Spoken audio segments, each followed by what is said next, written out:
কথা হলো স্কুলের ইসলামী বই পড়ানোর ইসলামী শিক্ষক নাই। বলে আপনারা স্কুলে যখন পড়ছেন মনে হয়েছে যে হুজুর পড়াইতেছে। আরে না, অনেক টিচাররা দাড়ি রাখে কি রাখে না।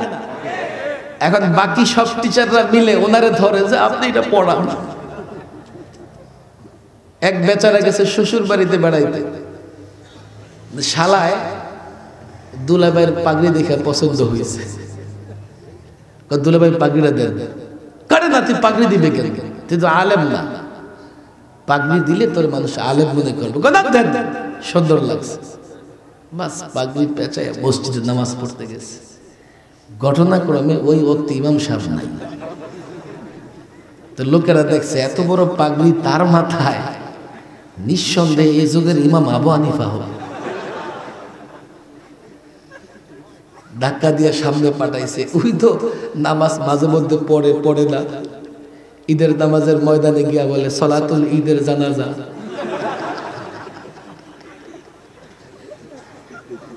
এমন লোক নাই আমাদের দেশে। সলাতুল ঈদের জানাজা পড়তে গেছে।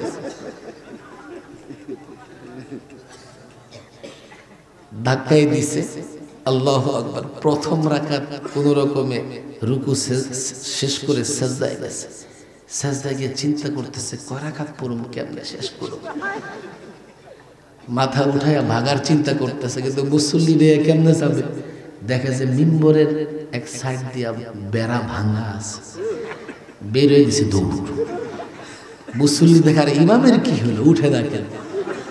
এত বড় বুজুর্গ ইমাম, এত লম্বা সাজদা, নামাজের কি হবে? অনেক মুসল্লি আছে সাজদায় গিয়াও মাথা কাইত করে ইমামের অবস্থা দেখে যে ইমাম নাই। মাথা উঠা, ইমাম কই?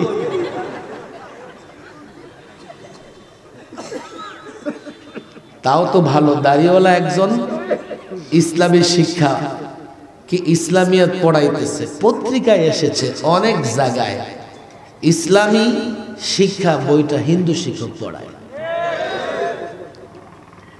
মুসলমানই নাই এখানে, আর থাকলেও এত পবিত্র মনে করে ধারে কাছেও যায় না।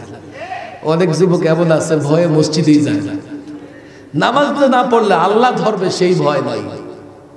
বলে যে ওদের কাপড় না পারবে, কোরআন শরীফও ভয়ে ধরে না, অথচ না পড়লে যে আল্লাহ ধরবে সেই ভয় তার ভিতরে নাই। আকায়েদ শব্দটা স্কুলের বইয়ে আছে না নাই?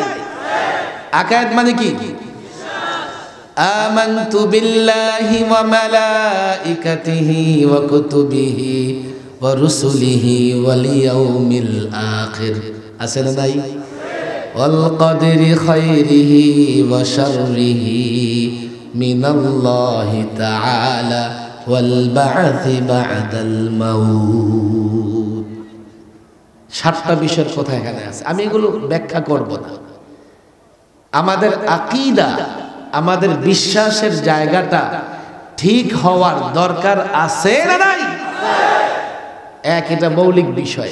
2, হাত নামাই ফেলছেন, বিরতি শেষ, এবার আবার উঠান। যখন 1 ঘন্টা হয়ে যাবে বলবেন শেষ করে দিন। 2-4 মিনিট বেশি হলে কষ্ট হবে আসলে। আস্তে আস্তে ভলিউম বাড়তেছে কেন?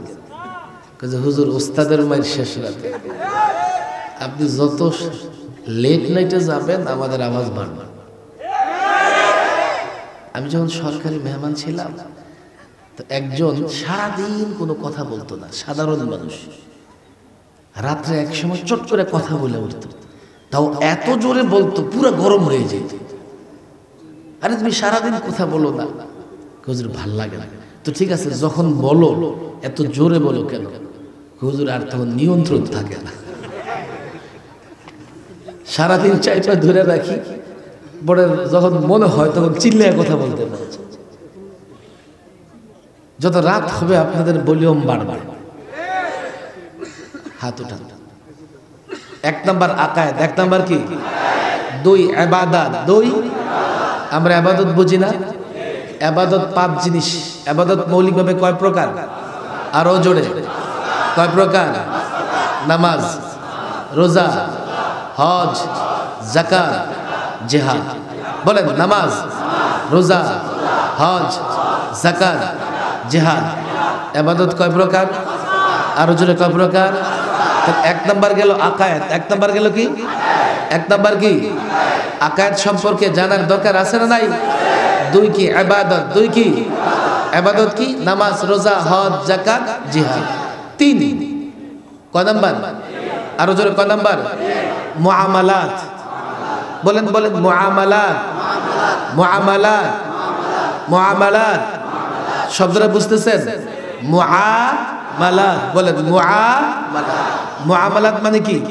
লেনদেন। বলেন মুআমালাত মানে কি? তাহলে তিন নম্বর প্রকার কি?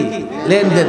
ইসলামে লেনদেন সংক্রান্ত বিধি বিধান আছে না নাই? লেনদেন আবার পাঁচ প্রকার। কয় প্রকার? একটা হচ্ছে আর্থিক লেনদেন, ক্রয় বিক্রয়, আছে না নাই? আরে ক্রয় বিক্রয় করে কি করি না? দুই মুনাকাহাত, বিবাহ শাদী। বিবাহ শাদীও একটা লেনদেন। আমার আগে মাওলানা আনিসুর রহমান আশরাফি বয়ান করতেছিলেন, বিবাহ শাদীও এটা লেনদেন, ঠিক আছে না? একজনে কনে দেয়, আবার সে মোহর নেয়, পরস্পরের লেনদেন করে কি করে না? তো অদ্ভুত ব্যাপার ঢাকার শহরে আছে। আমি কোথায় যেন বলতেছিলাম একটু আগে, আমাদের যুবকরা বলতেছিল, হুজুর দীর্ঘদিন ধরে 4 বছর ধরে এই সংগঠন করার পরে এখানে গান বাজনা হয় না। আমি তখন কাকে যেন বলতেছিলাম যে পুরান ঢাকায় 3 মাস জুড়ে বিয়ে হয়। এটা কানে কানে বলতে হবে, রেকর্ড হয়ে গেলে আবার সমস্যা। কয় মাস জুড়ে বিয়ে হয়? ডেট 3 মাস পরে করে, আর 3 মাস উভয় পক্ষের লেনদেন চলতে থাকে। উনি যদি 25 কেজির বোয়াল মাছ দেয় বরের পক্ষের লোকেরা, তো কনের পক্ষের লোকেরা 26 কেজি দেওয়ার চেষ্টা করে। বরের পক্ষের লোকেরা যদি বিশাল গরুর বিশাল রান দেয়, তো কনের পক্ষের লোকেরা এর চাইতে বড় রান দেওয়ার চেষ্টা করে। বর পক্ষের লোকেরা যদি মোমেন শাহী থেকে এনে মোরগ মুরগি দেয়, তো কনে পক্ষের লোকেরা চেষ্টা করে 20 গ্রাম থেকে আইনা দিন। প্রতিযোগিতা, লেনদেন চলতে থাকে। আমি সে বিষয়ে যাব না আজকে। আমাদের যে লেনদেন মুআমালাত মৌলিকভাবে কয় প্রকার? একটা হলো ক্রয় বিক্রয়, আছে না নাই? বিবাহ শাদী, আছে না নাই? তিন মুখাসামাত, পরস্পরে বিবাদ ঝগড়াঝাটি হয় কি হয় না? 4 আমানত, আমরা পরস্পরে আমানত রাখি কি রাখি না? 5 তেজ্য সম্পত্তির বন্টন, যাকে ফরায়েজ বলে। এগুলো সব লেনদেন। এগুলো কি? আমি এগুলো বেশি ব্যাখ্যা করব না, আমি বুঝাতে চাই। দেখেন, লেনদেন 5 প্রকারের মধ্যে শুধুমাত্র প্রথম দুইটা বলতে ক্রয় বিক্রয় আর বিবাহ শাদী, এই দুইটা আমরা জানি, বাকি 3টা জানি না। আবার এই দুইটা যে জানি, এই লেনদেন ক্রয় বিক্রয়, ব্যবসা বাণিজ্য করি সুদ নির্ভর, কথা ঠিক না বেঠিক? বিবাহ শাদী যে করি, এগুলো জায়েজ পন্থায় না। অধিকাংশ বিবাহের মধ্যে নাজায়েজ, হারাম এবং মাকরুহ এই সমস্ত কাজ জড়িত থাকে, কথা ঠিক না বেঠিক? কথা লম্বা হয়ে যাচ্ছে। কয়টা বললাম? এক কি? আকায়েদ। বলেন এক কি? 2 ইবাদত, 3 মুআমালাত, 3 আরো জোরে মুআমালাত মানে কি? লেনদেন। বলেন কি? আরে লেনদেন ইসলামে আছে না নাই? 4 উকুবাত মানে ন্যায় বিচার। ইসলামে ন্যায় বিচারের কথা আছে না নাই? আরে বলেন আছে না নাই? ইসলামে ন্যায় বিচারের কথা আছে না নাই? শুধু আছে এমন না। আমি তো অনেক ঢাকায় বড় বড় প্রোগ্রামে চ্যালেঞ্জ করি, আসো অ্যাডভোকেট, ব্যারিস্টার, তুমি প্রচলিত আইন নিয়ে কথা বলো, আমি ইসলামী আইনের পক্ষে কথা বলবো। আমি প্রমাণ করে দেব প্রচলিত আইন অপরাধ প্রবণতা হ্রাস করতে পারবে না, অপরাধ দমন করতে পারবে না। ইসলামী আইন কিভাবে অপরাধ প্রবণতা দমন করে, অপরাধ দমন করে। বাংলাদেশ কোর্ট দিয়ে তোমরা, দণ্ডবিধি দিয়ে তোমরা বিচার ব্যবস্থা পরিচালনা করো। আসো কোরআন সামনে রাখো, কোরআন থেকে এক একটা অপরাধের শাস্তি তোমরা বাস্তবায়ন করার চেষ্টা করো। আল্লাহর কসম করে বলি, কোরআনের শাস্তি এতটাই কার্যকর, এতটাই অপরাধ প্রবণতা দমনে কার্যকর, একটা অপরাধীর বিচার সুসম্পন্ন হলে হাজারো অপরাধ তা দেখেই তওবা করে ফেলবে। ভাই, ভালো জিনিস ভালো লাগে না, 4 নাম্বার, ইসলামে বিচার ব্যবস্থা আছে না নাই? বলেন জিহাদের সওয়াব হবে। আল্লাহ হয়তোবা এই স্বীকার করার কারণে আল্লাহ মাফ করে দিবে। ইসলামে ন্যায় বিচার ব্যবস্থা আছে না নাই?